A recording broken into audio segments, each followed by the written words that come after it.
This is the Sunday stream opening song because the other song is copyrighted. La la la la la la la la la la la. Oh look, here comes Dog Cat Fox. Hi, Sky. Good morning, everyone, and welcome to the Sunday stream. The stream I do on Sundays because Sunday is the day to stream on Sundays. Hope you're all doing well this morning.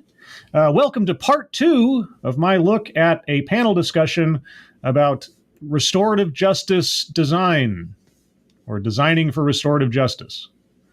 I won't do too much preamble into that since there's part 1 you can go watch. And I'm also on a schedule this morning because right after this is done with, I get to hang out with Sister Scribe. Yay!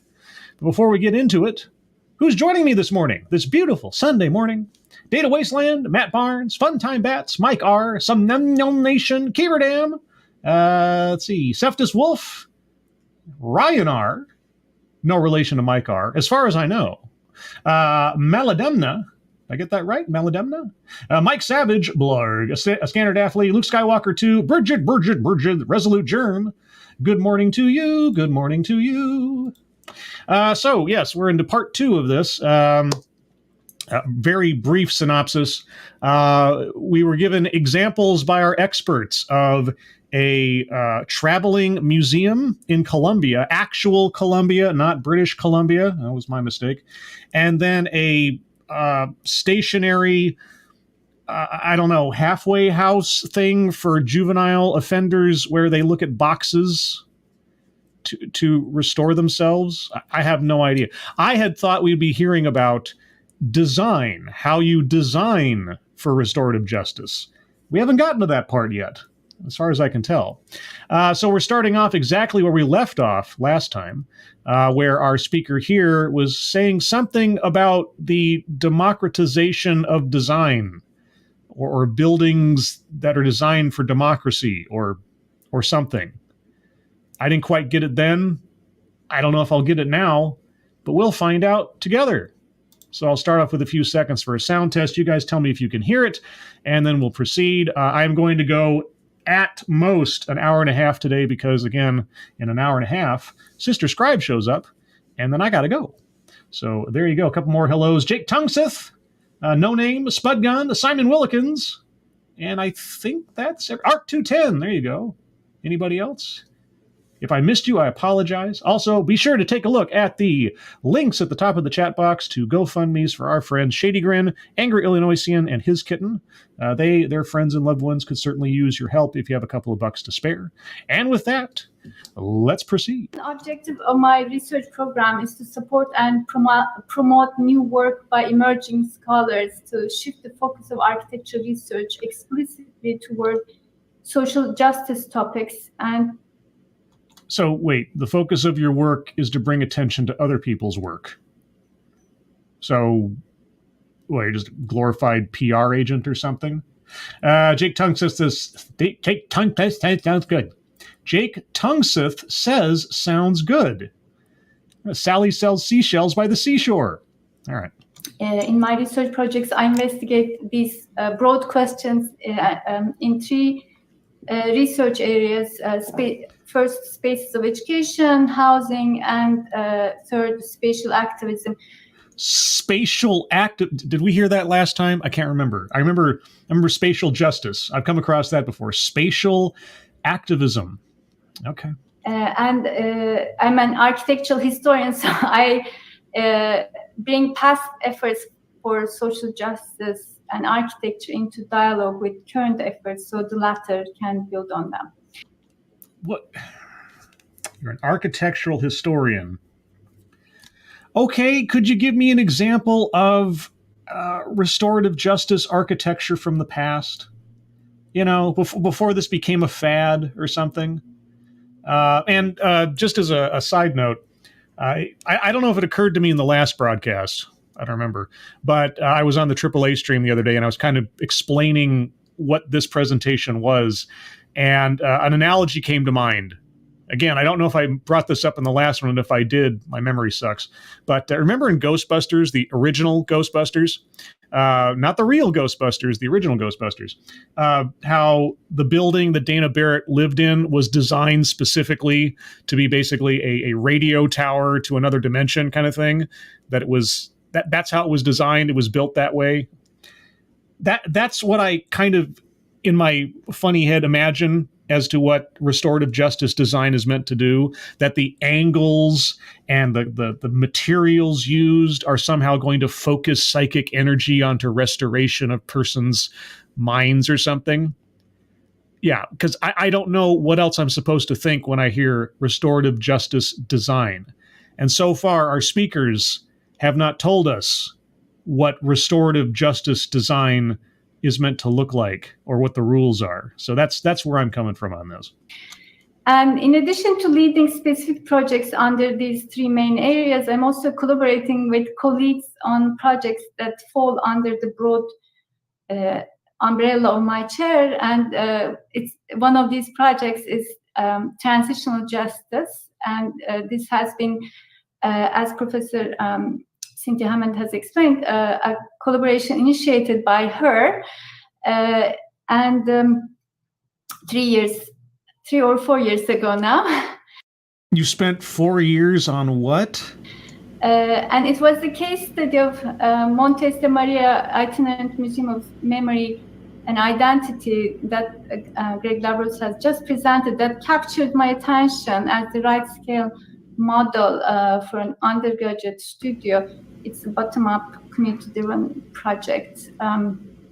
So as Professor Hammond has explained, we just finished an undergraduate design studio. May I share an image of snapshots so you don't have to see me and can pick them? Let me see. That latency is from the original recording. That's not YouTube right now. Slides. Are you going to show us an actual image of something, or are you going to show us an artist's rendering of something? Okay. Maybe I will manage that. Yes. Live TV. Maybe you could design for preparation before doing a presentation. Okay. So as I was saying, we just completed teaching a design studio on transitional justice based on this research collaboration. I failed to look up what transitional justice is meant to be.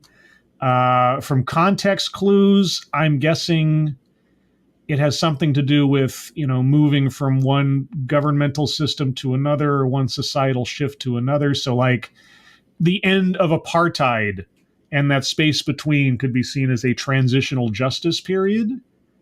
I don't know. That's my guess. If somebody has the literal definition that they can drop in a chat, I'd appreciate it, because I'm still a little bit fuzzy on the whole idea.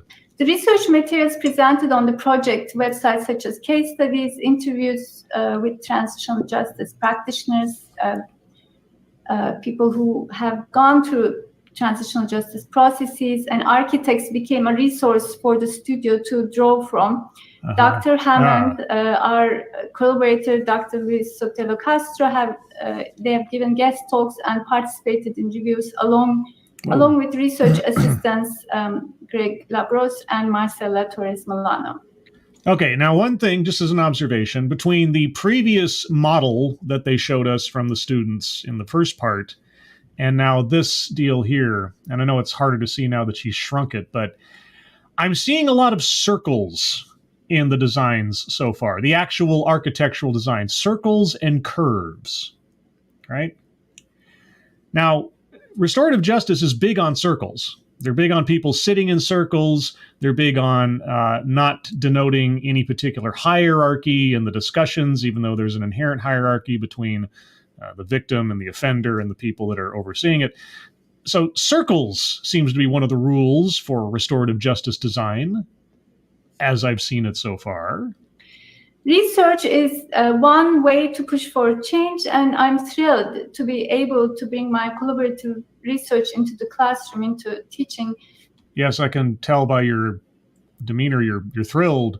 But I also do a lot of outside of classroom teaching, and what do I mean by that? I don't know. I do a lot of programming on spatial activism where students are involved. These have included exhibitions, panels, workshops, guest lectures, ranging from race and architecture to climate justice and the built environment. And I'm able to do these. Wait. What? Okay. And I don't have any hope that we'll be given an explanation. What does any of this have to do with restorative justice? What does any of this have to do with the process of bringing the victim and the offender into the same room and somehow achieving something that incarceration can't, insofar as a balancing of the scales societally for a committed crime? Like, what? Okay. Arts and crafts thus far have not been shown to me to have anything to do with this process at all.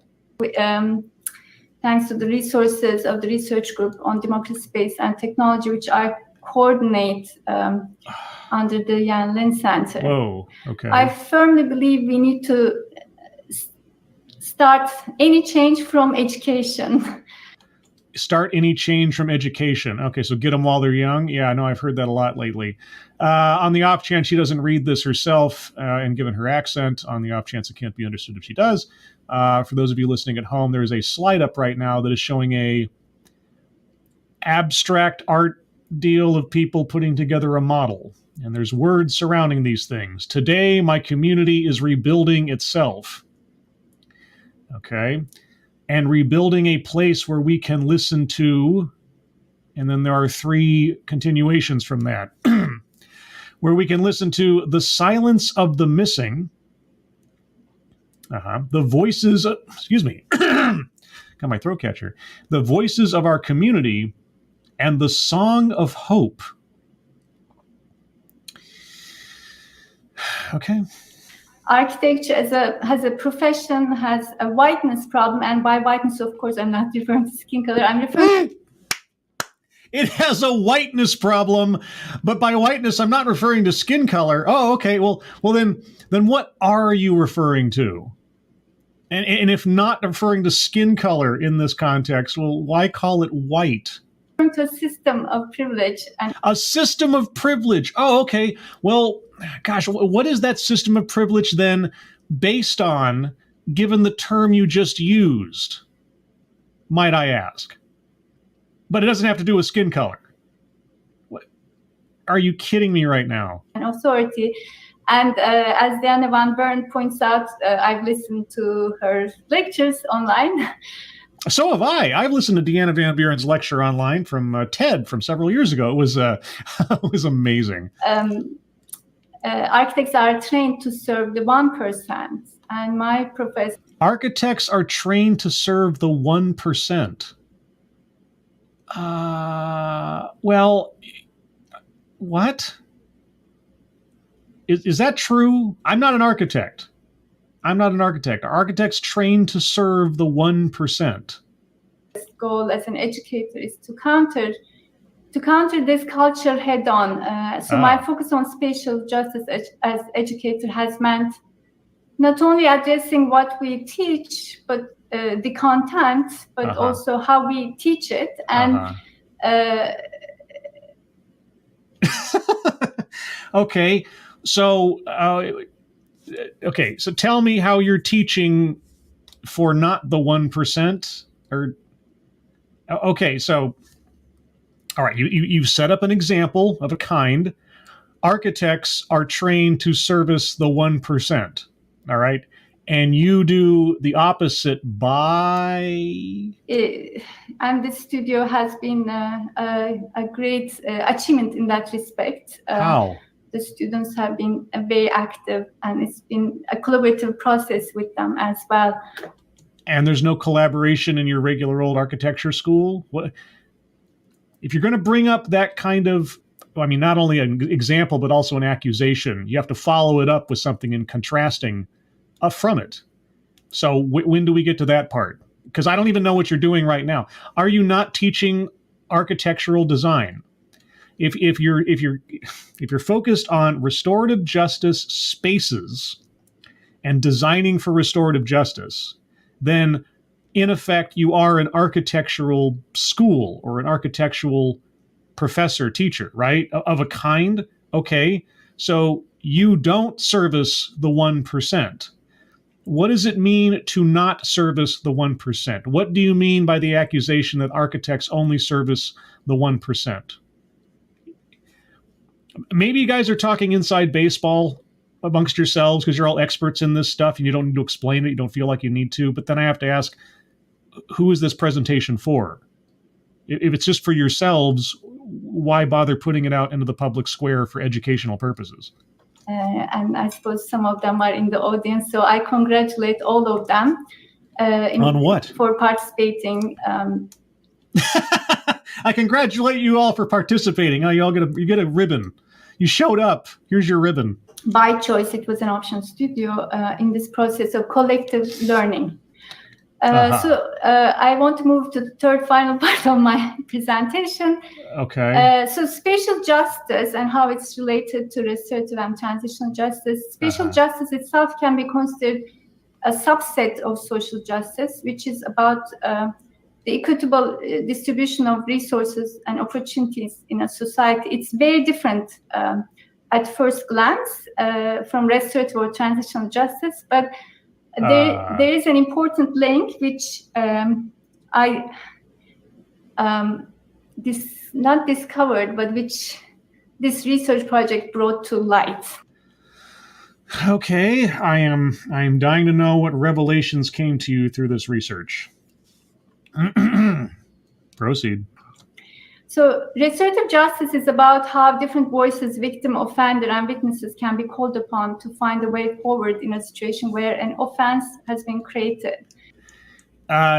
Yes, generally speaking, that is the spirit and or definition of restorative justice as I've had it relayed to me several times. Yes, you bring together the offender, you bring together the victim, and somehow between this conversation with them and other community stakeholders, in a circle, in a conversation, in a confession session, you all come to some kind of understanding, and the disconnect and the damage done to relationships is on its way to be healed somehow.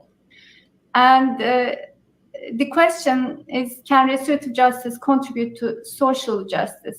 Can restorative justice contribute to social justice? It seems to me that restorative justice is simply an outgrowth of social justice philosophy. So it's not only contributing to it, it's a result of it. So what? And what are the limits of restorative justice? What are the limits of restorative justice? That I don't know. People have oftentimes just said restorative justice is great for resolving issues of crime and offense and who needs prisons. Rarely do they put limits on it, like, third degree misdemeanors and down are kind of the only area where restorative justice might be considered. I haven't heard that from anybody so far. I've gotten hints of it here and there that people might understand that there's probably some crimes where sitting in a circle and talking it out really doesn't do a whole heck of a lot. But what are the limits of restorative justice? Contribute to spatial justice. Spatial justice. So this is a question I'd like to discuss collectively. In architecture, many of my colleagues will readily claim that architecture or design cannot contribute to social justice. Architectural design cannot contribute to social justice, some person argues.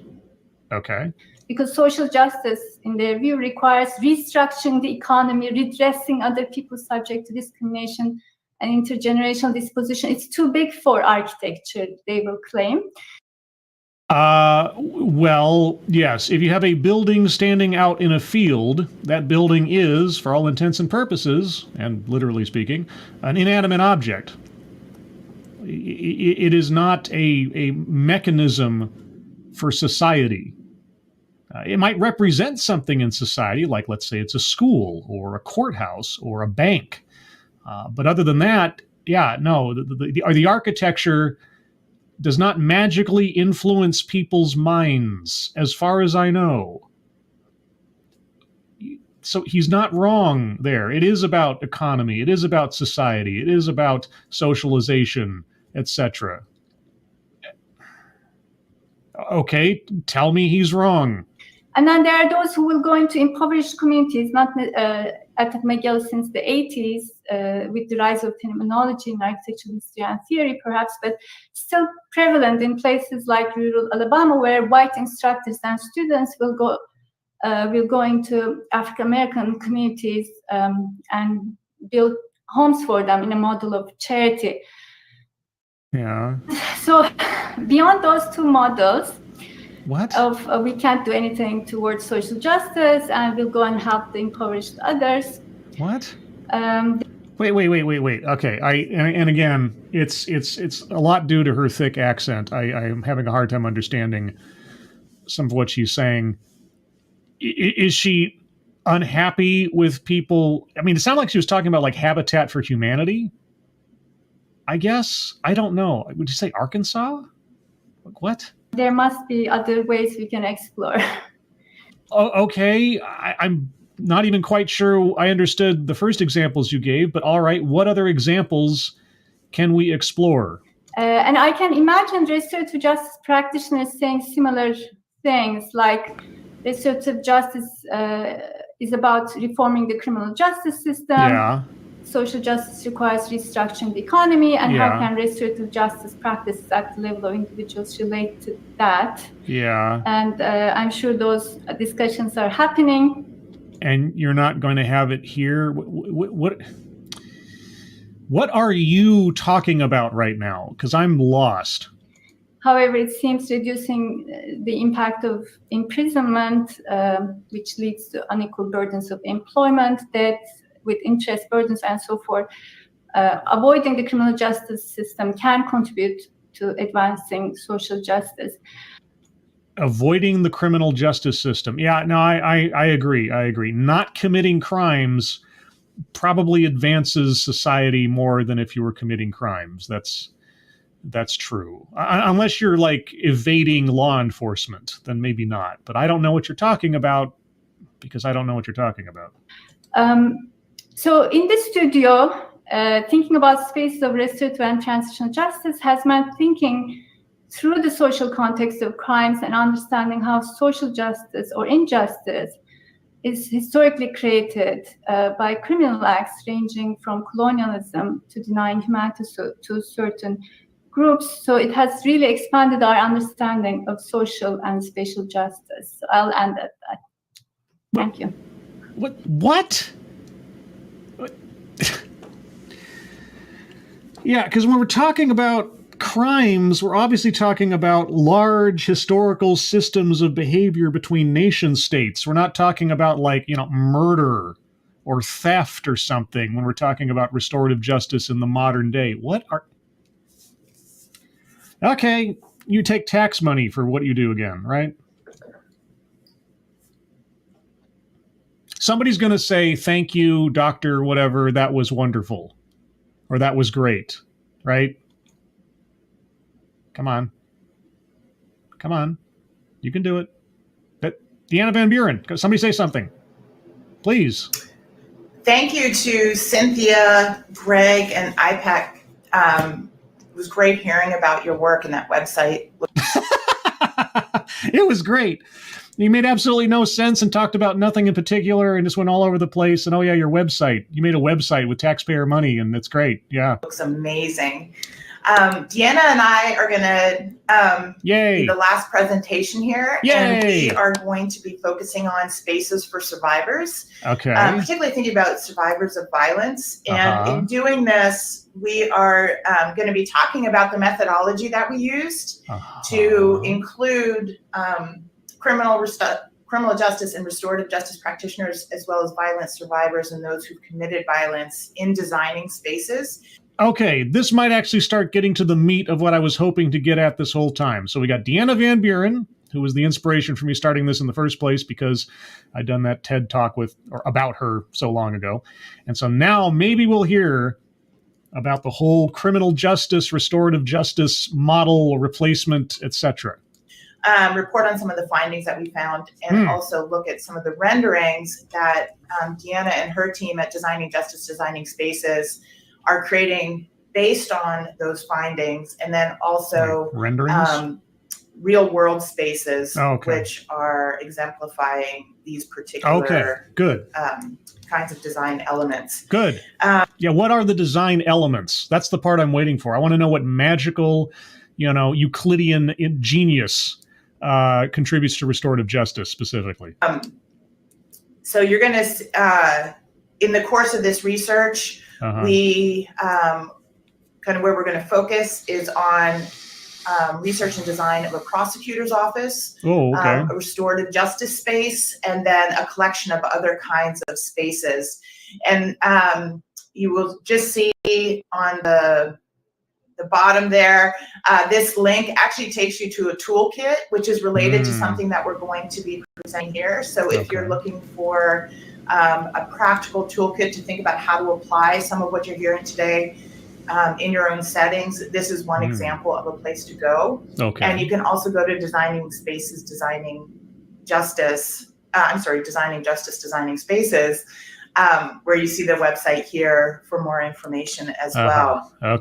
And just a little bit about myself, as said earlier. Why not? I am out here at University of Washington, Tacoma, where I teach in a criminal justice program. And my research area is on the relationship between restorative justice and now increasingly trauma and the design of justice spaces, of interior design and architecture, and how that relates to psychosocial, behavioral, and judicial outcomes.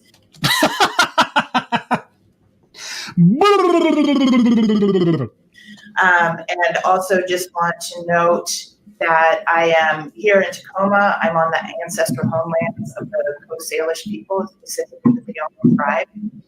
And UMT would not exist as an institution without being on this land.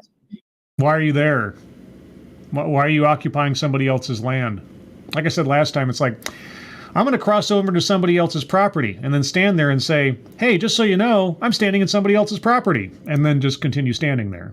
And so we recognize the history, problematic and violent history that is part of that. Okay, so what kind of spatial justice are you bringing by occupying that land?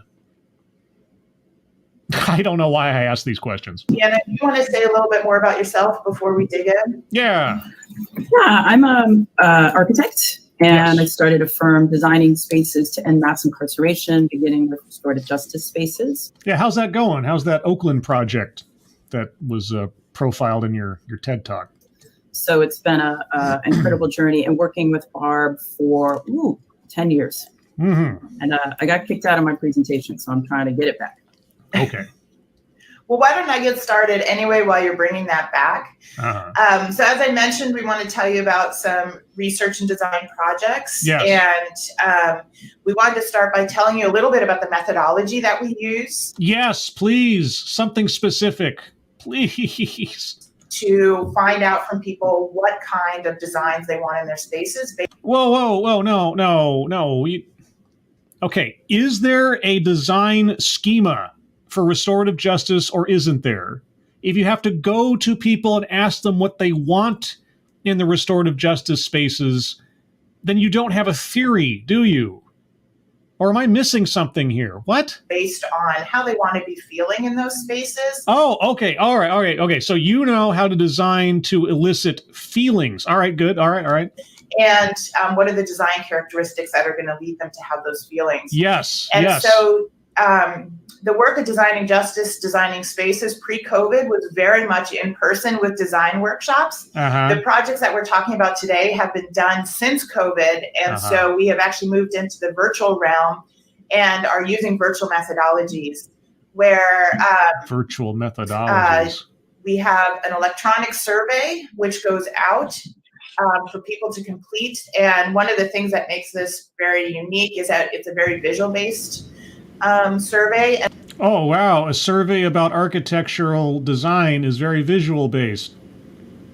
Okay. And so if you think about the prompt that you got at the beginning of this session, we use that same prompt or a version of it in the survey, and then people are asked about 20 design questions, which include visuals for the response, so that they're not just taking, a boring old survey that, at the bottom of the screen, what is the key thing you need in a space if you are preparing to have a difficult conversation? Whiskey. It gets kind of tedious and boring in the middle of it. We're finding that people are very engaged when they take it. And did I make that joke last time? I feel like I made that joke last time. Even when we had students in particular test it, they said it was fun and healing to even just take the survey, fun and healing, and that it got them thinking about ways that they can use space better than what they already do. Such as? We also, when we're doing the virtual gatherings, we are in a Zoom space, and we use Zoom is not a space, it's a software program. A collaborative electronic whiteboard in which we have people react to the design of spaces. So for instance, with the prosecutor's office, we posted images of key spaces in the office where survivors would find themselves and have them comment on them. What do they like about the design? What kind of feelings do they elicit? Well, what if there are like criminals in the office? I mean, not just victims or alleged victims go through the prosecutor's office, also criminals. Would you want to elicit positive sensations in alleged criminals as well? Or does the space only psychically affect those in a particular category based on the category of that person, and then they have the opposite effect on people whose psyche or demeanor is on the opposite end of the scales of justice? I don't understand what we're talking about. And then we move into directly using the collaborative whiteboard for design work, in which there are basic room layouts, usually with the actual dimensions of the spaces that we're looking to redesign, and then using images and some architectural kind of, things that represent walls, things that represent windows. You mean lines on a page? Could you give us some examples by any chance? I mean, you're talking about all these visual aids. You have some at hand, I thought I saw a minute ago.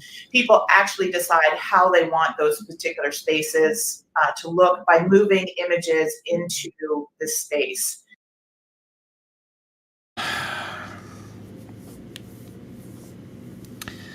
So someone is designing a room using shapes and lines to design a room. Okay. Deanna, are you still trying to get the slides up? Yes, slides, please. They should be up. You don't see them? Yep, now I do. Okay. I didn't before. So you'll see. Well, I saw them before, so it was your problem, not Deanna's. On the right, an image of the survey. To your left on the bottom are people using Post-it notes within the collaborative whiteboard to add comments to the pictures. Okay, it's a little small to be able to read here. So that's a survey question. What scents and aromas are in the space?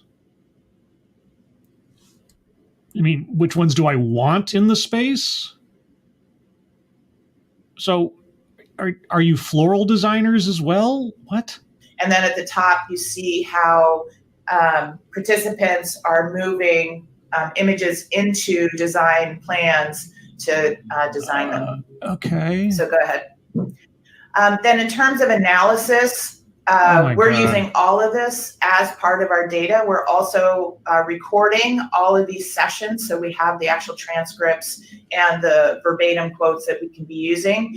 So what we do on the left there, you can see that we have design criteria that we're looking for, and we will code all of the designs that they create in the whiteboard for all of its different design elements. And we go in with some predetermined, but then also pay attention to some new design elements that emerge. Such as, good God, Grady. Can you show us like a space before your changes and what it looks like after your changes? Heck, I'll even take artist's rendering of the post-design process. If you say, okay, here's the prosecutor's office when we showed up, and here's what we're designing it for or to be, and here's how these design elements contribute themselves to restorative justice. Can it be that simple? Could it please just be something that simple? Because it all sounds like a bunch of gobbledygook you guys are taking taxpayer money for, not really doing anything, but just talking and making Post-it notes and feeling good about yourselves. As the groups are different, we take everything that we heard about the feelings and Post-it notes that they put their comments on, which is up there on the top right, and analyze those. Okay. And then also the bottom, for one of the studies that I've done, which we'll look at briefly later, used a set of design cards where people actually picked images in response to questions before actually talking with words about peace and justice cards. I guess that's on the opposite side of the spectrum from Cards Against Humanity. Questions. And so then those pictures are also analyzed alongside the transcripts for what they mean. What? So as far as what we're learning through these different processes, is that we are coming up with a framework for the types of design elements that people want in spaces that are restorative justice oriented or trauma informed. Wait, okay, hold on. If every project is going to be custom fit to the client, then what is the point of having a restorative justice design methodology? Right? Unless it's like, hey, client, what feeling do you want to have invoked in this room? I want a feeling of calm. Okay, well, the shapes for calm are circles and trapezoids and triangles. So let's integrate these shapes into this room. Oh, okay. It sounds like alchemy. You know, draw this shape on the ground and then do this dance around it in this direction, and then you'll invoke the goddess of calm or something. Okay, I'm going to read this on the off chance she doesn't. The slide up says, design guidelines for survivor-oriented spaces. So do you have like a room for alleged victims, then a room for alleged perpetrators? Is that justice? Is that treating everybody fairly or equally? I don't know. Furnishings, fixtures, and equipment, or FF&E. You don't have that for the other ones. Okay. FF&E refers to design elements that are movable and non-permanent features in the space. You don't say. Doors and windows. Workshop designs show that doors at the entry points into rooms provide necessary privacy while waiting and when talking with justice practitioners.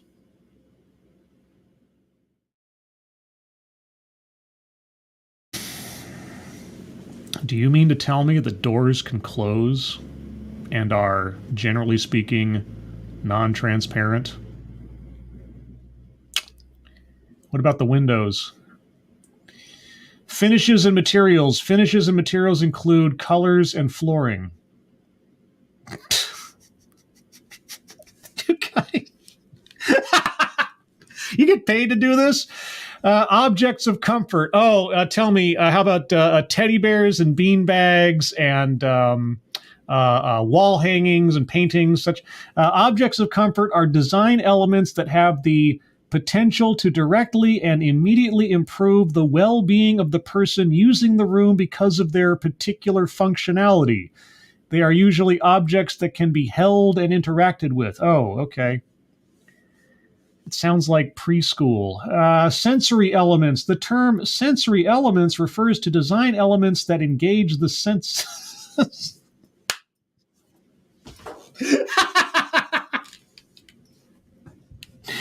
You don't say. You don't say. Including nature, lighting, privacy, sounds, scents, and thermal comfort. Ear, nose, and throat. And then lastly, spatial characteristics. Oh gosh, what could that mean? What could that mean? Spatial characteristics. the angles and physical design boundaries of the walls and such. Spatial characteristics speak to the nature of the space as a whole and transcend the type of space that is being designed. What? These include purpose, size, flexibility, professionalism, and neutrality? What the heck am I reading here? Where survivors are going, and have been working on really outlining what these are. Here you see 6 key and broad focal points. Broad is a good word for it. That came out of the study with the prosecutor's office, and now in a study that we're doing with the Restorative Justice Program, finding that these exact same broad categories come up. Not surprising, they're pretty broad, but that we're having a lot of overlap also with the details. What? Yeah, they're really broad, and they're overlap with. Yeah, well, you make something broad enough, it's going to overlap with other things because you make it so abstract. And good gravy.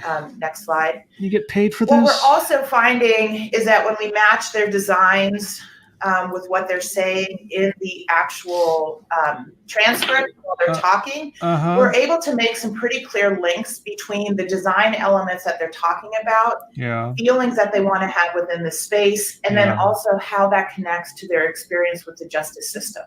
Okay. With the Essex study, where you see one of our summary points right here, we're able to connect their design elements to these 5 feelings that you see here, and then to elements of procedural justice, which was one of the foci of this particular study. Well, okay. I have a feeling they're not going to actually go through this in detail. Emotions, design, and procedural justice. Okay, so far we've had restorative justice, transitional justice, spatial justice, social justice, and now procedural justice.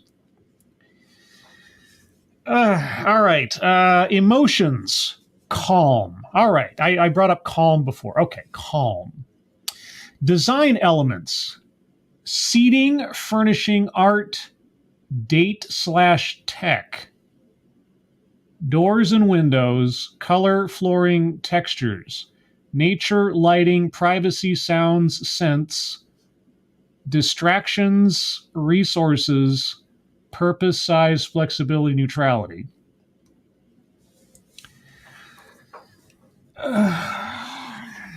Okay, so the design elements are a vocabulary lesson. Next column, voice. Now remember, this is still on calm. These are the things that are going to elicit calm. So next column, voice. Able to focus, remember, and recount experiences and articulate questions. What? Neutral decision-making. Able to focus and understand decision-making process. Respect. Able to, in brackets, breathe and process experience. And lastly, understanding. Able to focus and understand the criminal justice process. What in the world am I looking at?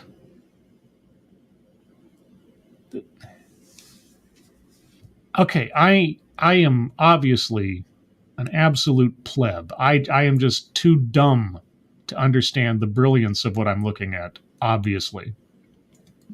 And so we could see how different design elements, if you feel safe, you're going to have this kind of experience with the justice process. If I feel safe, lady, if I don't feel safe, throwing me into a room that's all comfy cozy isn't going to change much. What? I know it is a futile thing to ask for, but could you possibly give us and or show us an active example of what you're talking about? A before and an after. Or here is the space that elicits calm. Or here's the space that we created that specifically elicits respect. Could you? So that means we should be designing spaces in which survivors are interacting with justice professionals with those design elements that they say help them feel safe. What if the justice professional is a moron? Or what if their attitude sucks? If I'm in a really comfy room, but I'm being confronted with somebody who's intimidating, what the heck does the design have to do with any of that? What are you talking about? And so on. What we're finding, next slide. Okay. What we're finding as we're finishing up our analysis with the restorative justice program, that we are also able to link desired design elements with trauma and trauma-informed care. When I think of design elements, I think of like specific Hey, Scribe, what do you want as a design element in your moon base, right? Oh, I'd like domes. Okay, let's make domes. And what do you want inside those domes? Oh, I want a kitchen, and I want a bedroom, and I want a living space, and I want an entertainment space. Those are the design elements. You know, functional spaces with a function. Your design elements on your chart so far are abstract concepts. For example, design elements and characteristics. Diversity. I can't even read the text because it's so small. Something and spacious. Art, nourishment, nature, lighting, windows without any qualification, color, and sound. Sound, music, color, warm and colorful. What? You guys cannot be serious. You cannot be serious people right now. Or you have bamboozled yourselves into thinking that any of this makes sense. Because unless or until you show me a physical, again, I'll even take an artist's rendering of what your research produced, which maybe that's coming. But so far, none of this is anything other than high-minded gobbledygook. And what we know about what survivors need in order to transform and trauma energy. Transform trauma energy? Well, hell, let me break out the crystals and the incense. Are you kidding me? So we are finalizing that. So we can see that here are 8 things that we've used to create our framework for this. You can see the types of spaces then types of spaces wanted that can take us back to those trauma-informed care principles that we're using. What? And then what the design of those various spaces should look like in order to do the same thing. Trauma transformation need, settlement of the body and brain. Number 2, safety. Okay. Transformational needs, safety, type of space, throughout the spaces. What? Acknowledgement.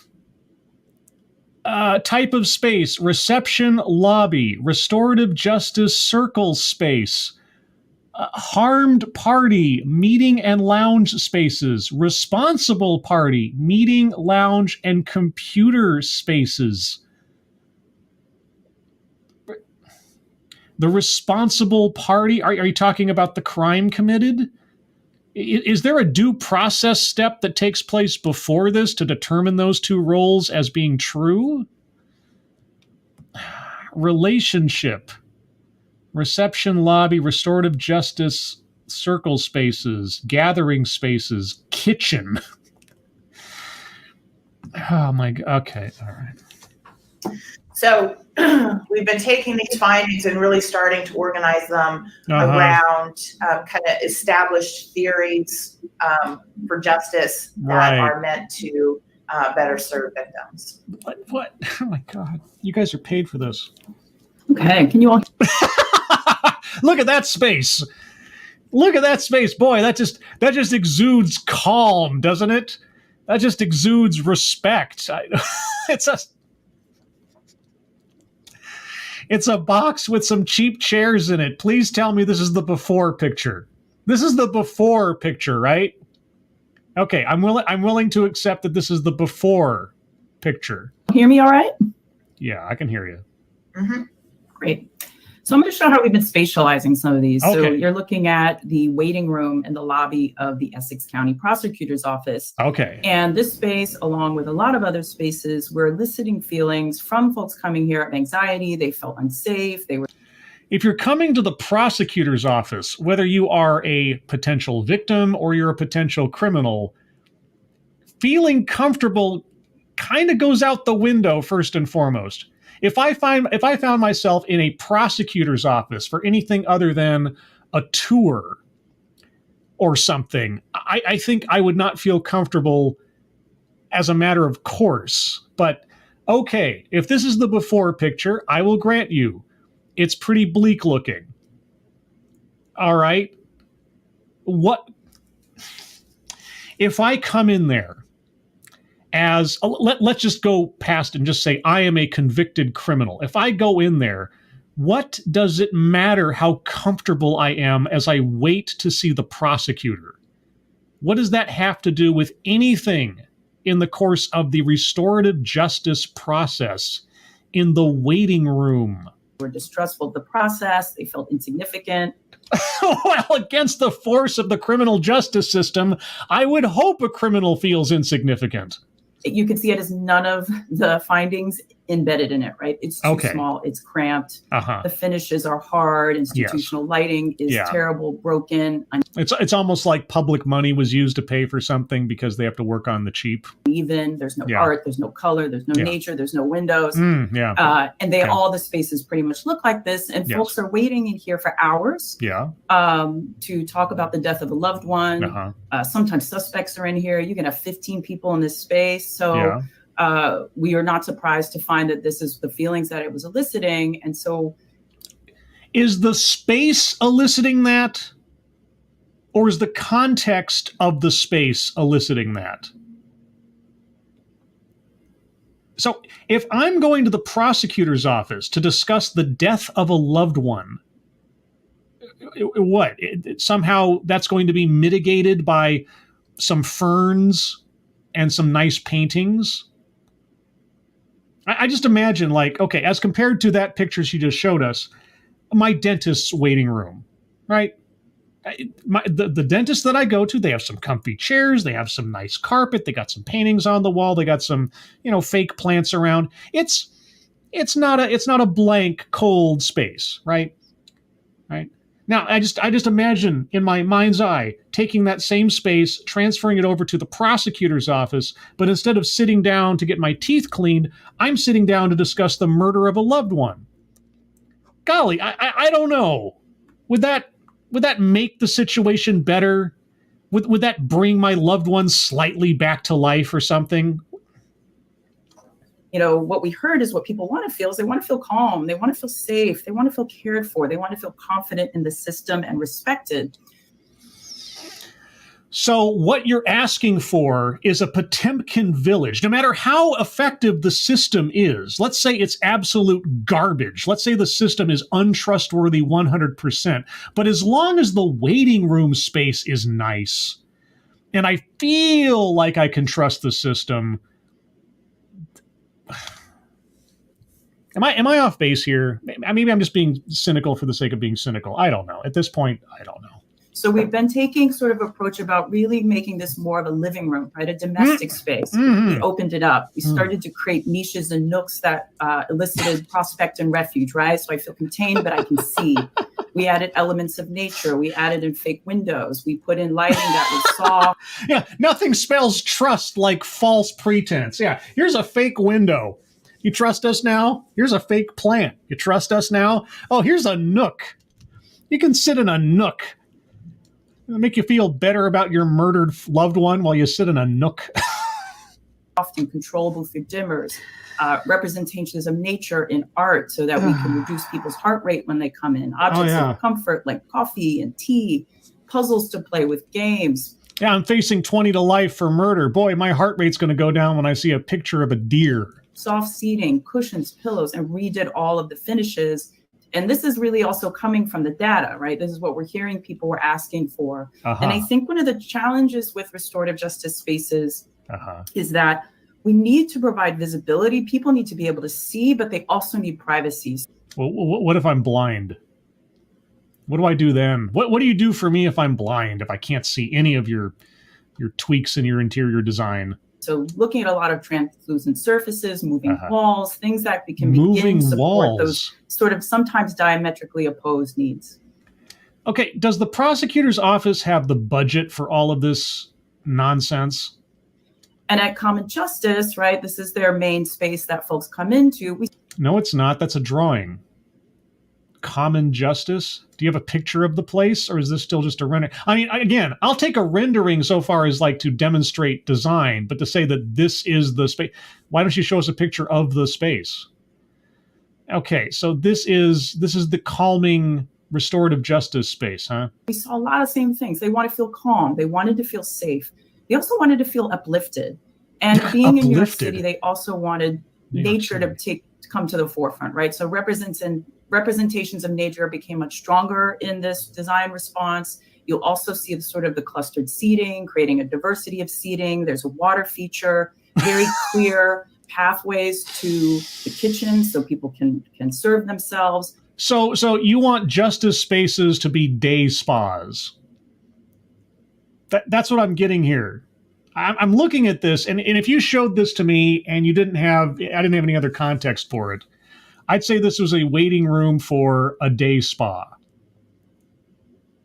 You know, because I have, you know, it's strange. I have been to a massage place once, an actual massage place, not, you know, massage place, and a spa once or twice, kind of thing. And this is the kind of waiting room I imagine seeing there. All right, something like that. Like you got little cubby hole things here. You got blocks to play with or whatever this is. And okay. But also this idea of sort of boundaried and designated space and clear wayfinding. Right? That's something we hear a lot of, in particular at Common Justice, because we have responsible parties and harmed parties coming to the space. Responsible parties and harmed parties. You mean criminals and victims? Responsible party, RP zone. Okay, so you've got spaces within this space that are segregated for specific types of people. All right, so the responsible party has 4 distinct spaces they can hang out in. The harmed parties have 1. It's a sizable one, but it's a 1. And then everything else is staff zone. Okay. They do not want to cross paths. So responsible parties, which spend more time here, have a collection of rooms, a lounge where they can go and meet one-on-one. Okay, so they don't want to cross paths, but they're eventually going to have to cross paths because the whole idea behind restorative justice is you bring the responsible party and the harmed party together to hash things out. What if the harmed party doesn't want to show up at all? What do you do then? With staff, harmed parties on the opposite side of the space, they have their own pathway. No, they don't have their own pathway. There's a common meeting area. Why don't you have one entrance for the harmed parties and one entrance for the responsible party? Then they can never cross paths. Right? I mean, if you want to imagine that there's never any kind of scheduling conflict or somebody doesn't show up early or show up late, then I suppose. But why don't you have separate entrances? To a lounge where they can rest and bring loved ones with them to support them also. And then at the center, we have the convening, right? So this is where the peacemaking room is, the conference room, staff is at the back. There's clear circulation around what is a core to the place so that we can have 2 doors, right? Responsible parties and harmed parties. Yeah, but you only have one entrance. Why not have 2 separate entrances? So that someone can exit one particular way and the other side doesn't know where they're going. All right. If you bring somebody in who's a stalker or an abuser or something, You want everybody to have a common parking lot. I see some inherent failures in this design, if that's what you're aiming for. It can come in two different ways. This was spent a lot of time trying to get this right. And so those passageways are critical, right? We have to think about those components. So this is Essex County again, and you can see this is the hallway that everybody has to go in to get to the waiting room, which is on the right, which you saw. Yeah, it looks like a government building, if you can believe it. To get to the desks where the prosecutors and detectives are working. And you can see what the situation is, right? The spaces are cramped. It's terrifying to have doors that are solid, right? Nobody knows what's going to happen behind that door. It's terrifying to have doors that are solid. Oh, well, by all means, tell us of your patented intangible door. The signage is very triggering in terms of just having plaques, awards on the wall. What? There's an award on the wall. I'm triggered. I'm the victim of crime. How dare you highlight well-performing police officers that I'm supposed to have faith in a system? And what? That sign for the homicide squad sign is sometimes the only way a survivor coming here knows that they lost a loved one. Sometimes they don't even know until they see that. What sign would you prefer be there? Sometimes? How often is sometimes? What? Okay, well, what's your solution? What is your alternative to declaring what part of the building they're in? We are going through environments that are highly triggering. The environments are triggering? I would think that the circumstances that would bring someone to there who is not an employee of such a space would be the triggering factor first and foremost. Okay, well, how happy and comfortable and inviting do you want to make the homicide squad? I mean, bland, same kind of look and feel. Yeah. So what we did was start to think about these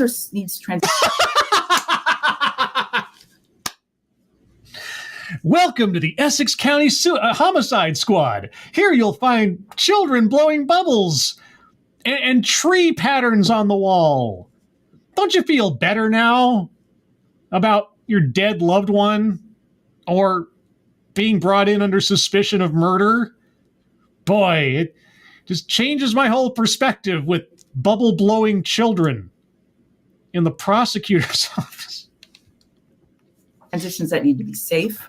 We put a door on the waiting room. You put a door on the waiting room, huh? Opened up the doorways. You can see with like a translucent layer. Here's the thing. I don't know if you know this. Maybe you don't know this. Maybe you don't. When it comes to criminal investigation, criminal prosecution, oftentimes it is the control of information that is important to solving crimes. Like, for example, if you have a window in a door that a suspect A can see through, and they can witness X coming through the door before they're even questioned, maybe that will give them a hint as to what they're there for, what they should be thinking about, etc. Or what if you take two people who are suspected to be involved in a single crime and you put them into different rooms? Or you call them down to the office at different times so they're not aware that the other one is there with the cops at the same time. If everybody can see everything, if you're showing your hand the entire time in the prosecutor's office or the homicide division, that can be detrimental to the criminal justice process. This is just one example I'm bringing up, but maybe you want to consider what is going on in the space that you are designing for justice. Justice. Clear signage, opening up the whole space using art, right? So it feels bigger, it looks bigger. Yeah. It's bigger on the inside. Also started to remove some of the desks to create sort of a buffer space as you move through. Okay. So these are some of the strategies that are coming out of the work that are really, really essential so that people know what's happening. They can stay calm. They can feel safe and respected. Yeah. When I walk into a homicide division and I see children blowing bubbles on the wall, I feel like I'm in the right place. I don't think that I've taken a wrong turn in Albuquerque or something. We did the same at Common Justice, right? We moved walls around, we opened up the front so that... Why are you showing me drawings? Why aren't you showing me pictures of what you're talking about? If you did this in this place called Common Justice, which I've never heard of before, why are you showing us drawings? Why aren't there photographs of what you ended up doing?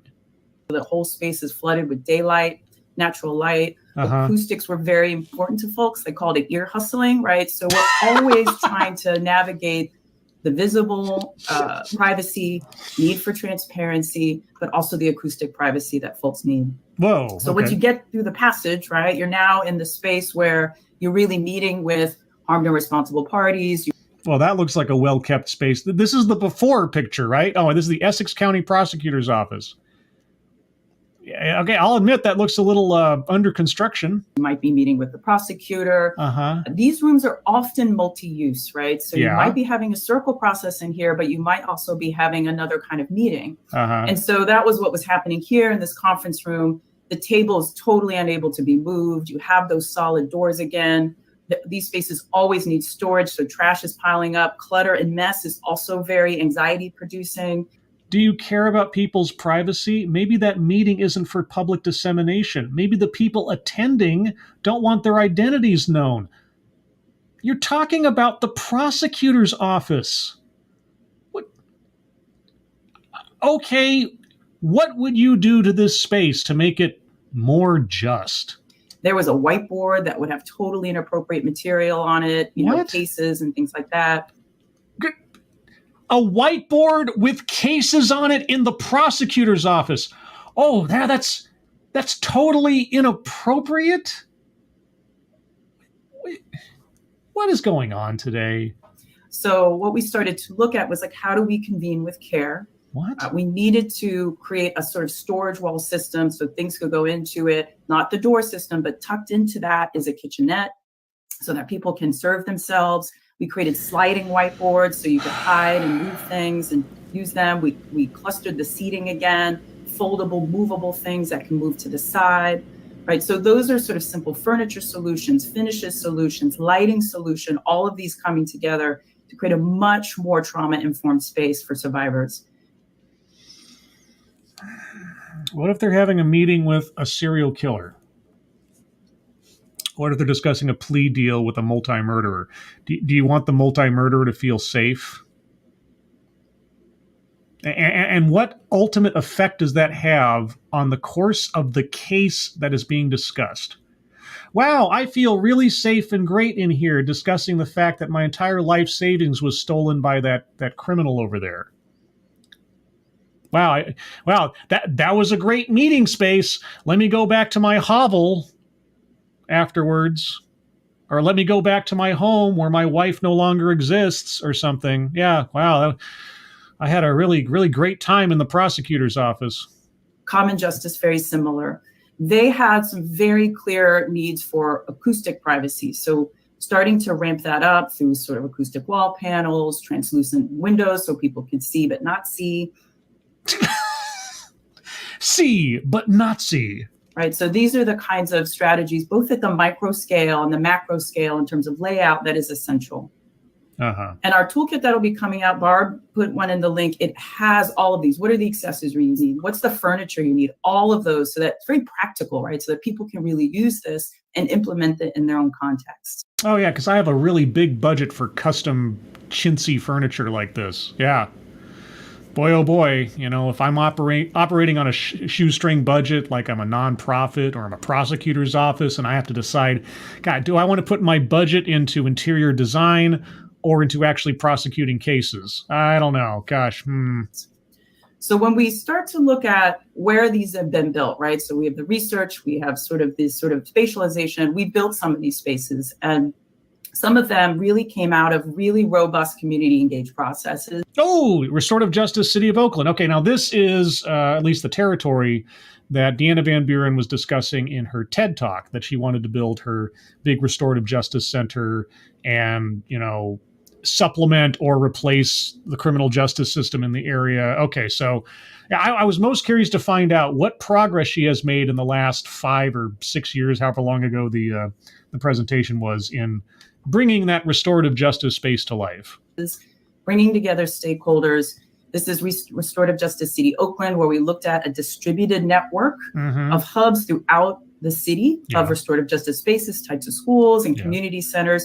Coming out of that process came a restorative justice center. Oh, that's your picture. That's your picture from 5 or 6 years ago now. Yeah, it was called Colors.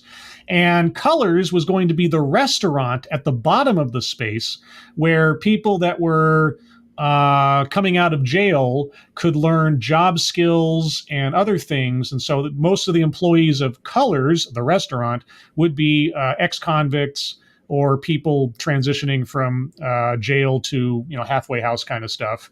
And then above that would be the Restorative Justice Center where, activists would go to get ready to be activists, and they had meeting rooms and all types of stuff. Yeah, I remember this. This is a country's first restorative justice and restorative economics center. It's about an 18,000 square foot project.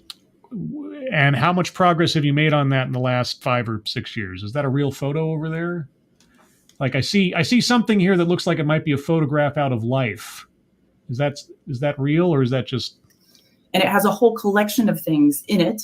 It does? Okay. Part of that process really involved engaging folks in its design. We always do that. Is that the space? With the restorative justice space, it was primarily intended for youth. So we did model making. Yeah. We used Google Glasses. We did collage. We used the Peace and Justice cards. And we're able to really code and analyze that and get that into the spaces. So what's interesting about Restore is it's not just restorative justice, right? It has a restaurant that trains low-wage restaurant workers to get living wage jobs. Is that the space? Is that the restaurant? I can't read the title on the guy's shirt. Is that actual? Are those actual photographs from the Restorative Justice Center? Did you actually build it? I don't know. I'm not being facetious here. I don't know. It has community organizing space. All of them part of an ecosystem in this building. And the restorative justice space is dedicated to restorative justice. That is all that happens here. Young people are diverted out of court into this space. Community can do restorative justice here. They do trainings here.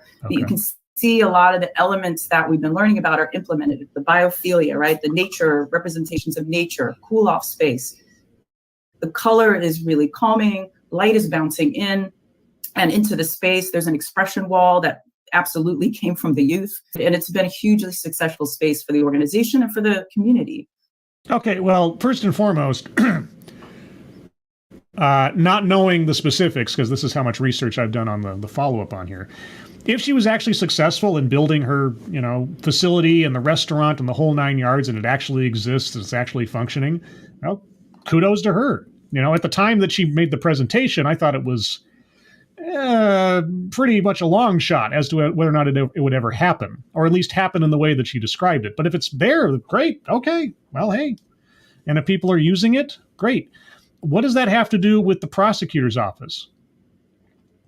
What does that have to do with redesigning government buildings and actual criminal justice facilities?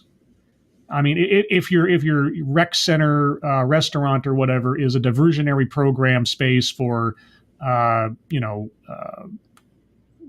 don't know if it's like diversionary for the sake of not going to jail versus this is where you can hold your AA meeting or your Narcotics Anonymous meeting or do some training or something as a supplement to your sentence. Okay, great. And then what? What does that have to do with the prosecutor's office? What does that have to do with the homicide division? I mean, having a supplementary facility for things that are diversionary in nature to the criminal justice system. Okay, I can buy it. Okay, sure. But what is the rest of it? How is that designing for restorative justice? What does that have to do with anything? Why couldn't those same activities take place in a generalized recreational center? Why do you have to build a specific building for that? What is it about the design that is so intrinsic to this process? Whatever the process is. Okay, I've only got a couple more minutes here before I have to start wrapping up in preparation for the arrival of Sister Scribe, so I'll give it another couple of minutes here. This might be the last part, guys. I think we've gotten as much as we're going to get out of this whole thing, all things considered. And then this project, the Near West Side Peacemaking Project, is in Syracuse, New York. And it is completed 5 years. We used a process to get people to understand restorative justice. What kind of spaces do we need for peacemaking? And we're able to take an old drug house and actually turn it into a peacemaking center where Native American peacemaking practices were coming into a non-Native community for the first time. Oh, you talked about previous presentation as well. And you brought up an example, if I recall, of two women. I think they were either mother and daughter or something. And they were coming there because some sexual abuse had taken place in the family or some kind of domestic violence situation. And they felt comfortable there. And then you never elaborated on what exactly happened, which one of the two of them was the victim and or the offender. Yeah, Native American peacemaking processes. I've done a couple of videos where they go through that kind of stuff, and some more specifically than others. And it all still doesn't address the most serious crimes. But there was something here in one of the photo that she had up just a second ago. The offender. I think I'll end on this before I take some of your guys' comments and questions, because I don't know that we're going to get much more out of this. I'm the offender, and I've come to the something. When I come to the lobby, I can either enter in the conference room. Okay, I thought I'd get something more out of that, but I'm going to end it here, at least as far as watching the video, because I think now we're getting basically back into her TED Talk. If you watch her TED Talk, and a link to the original or my original videos in the description, and from there's also a link to the raw TED Talk if you want to watch that.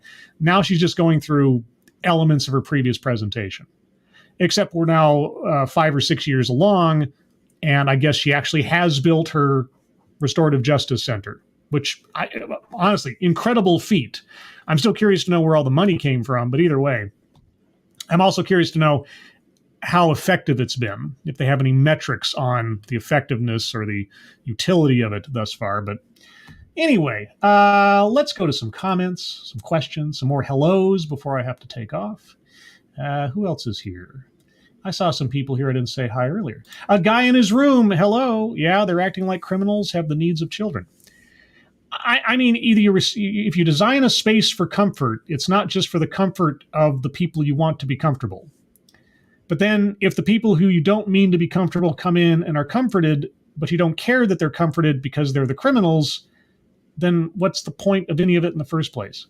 I mean, don't get me wrong, cold, flat walls without anything is kind of boring, but I wouldn't be in the prosecutor's office if I was having a good day to begin with. So I don't know.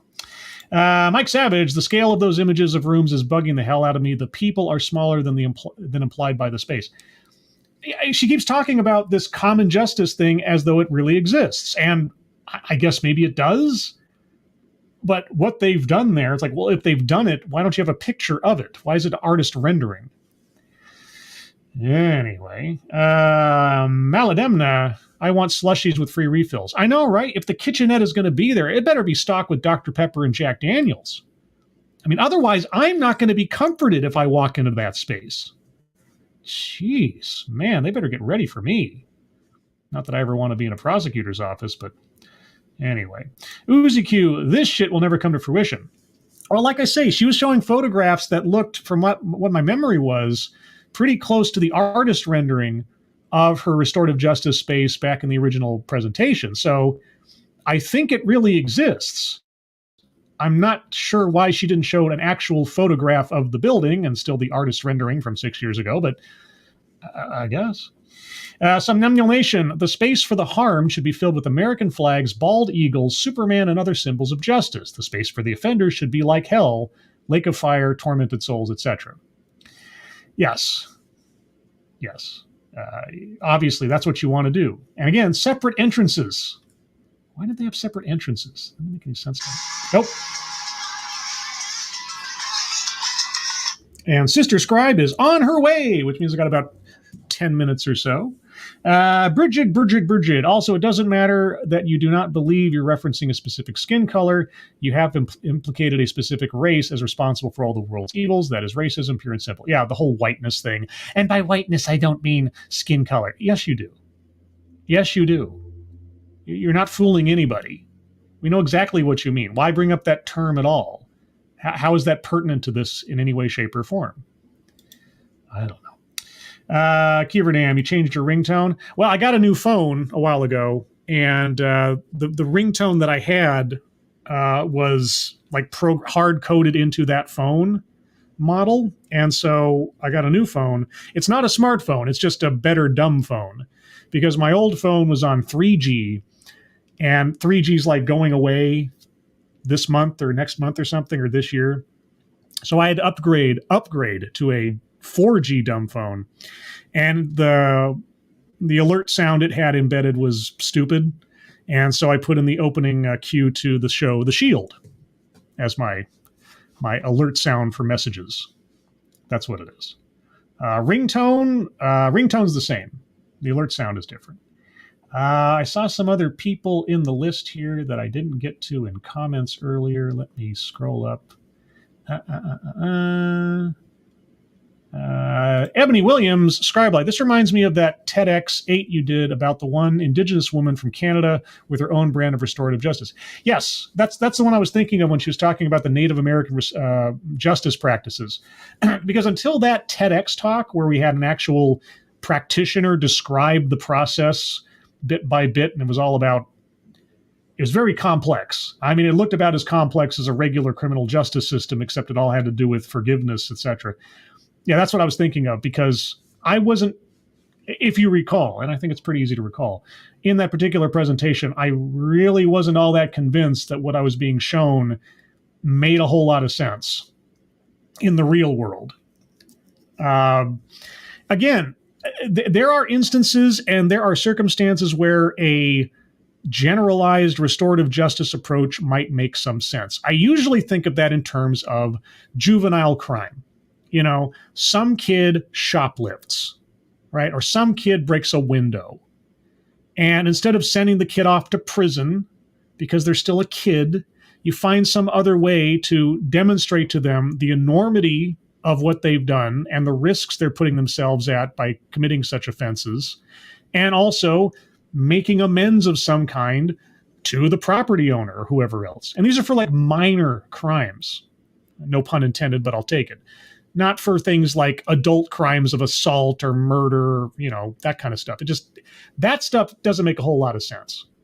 You know, someone caught with drugs on their person, right? But not for distribution or other things. Diversionary programs to get them off of drugs rather than go to jail for possession and other such things. I can see that. That kind of stuff makes sense to me, you know, as an option, not as a mandate, but as an option depending on the circumstances of the crime.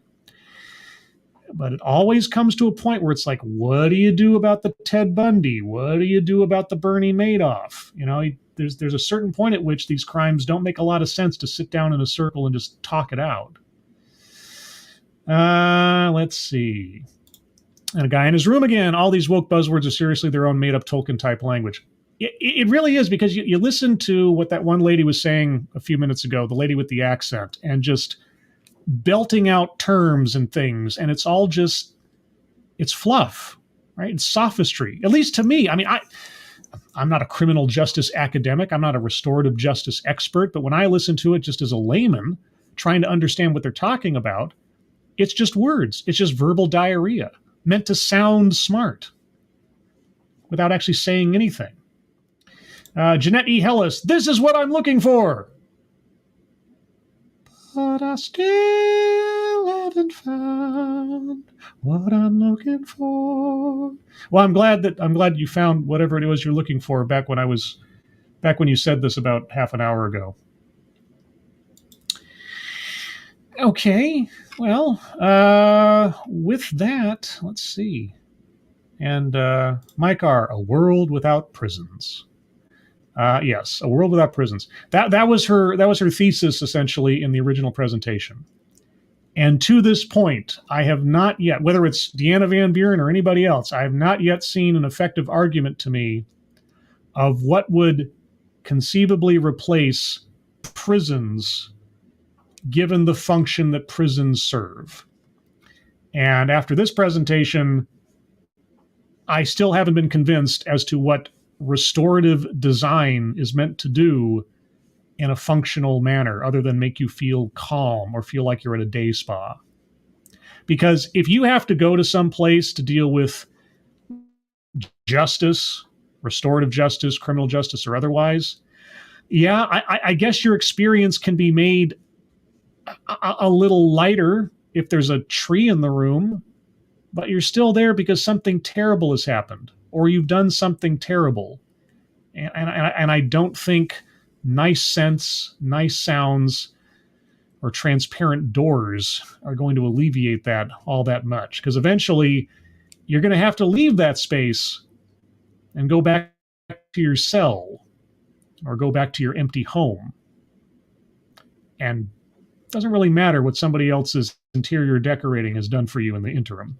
Anyway, everyone, thank you so much for joining me for this little excursion into the wonderful world of restorative justice design, whatever that is. Hope you enjoyed it for what it was. If you'd like to hear more from me, you can find me here next Thursday at 6 p.m. Pacific, 9 p.m. Eastern for another episode of TEDXcellence, where I'll go over another off-brand TED Talk, not very much unlike the one you'll find a link to in the description to Deanna Van Buren's presentation from 5 or some odd years ago. There may be streams in between. I have been doing the one-off stream here and there, at least in those instances where YouTube doesn't suddenly private and or delete the stream because of errors and things and stuff, but we'll see what happens. Thank you guys for joining me. Moderators, thank you for keeping an eye on things. Even though everyone here is so well behaved, you have very, very little to do. Everybody who donated, either to myself or to any of the GoFundMe's pinned at the top of the chat box, thank you guys so much for your generosity. Everyone, I hope you're all having a good weekend. I hope you all have a good rest of your Sunday. I hope you are all safe and well. If you are not well, please get well soon, and I will see you on the next one. Take care. Bye-bye.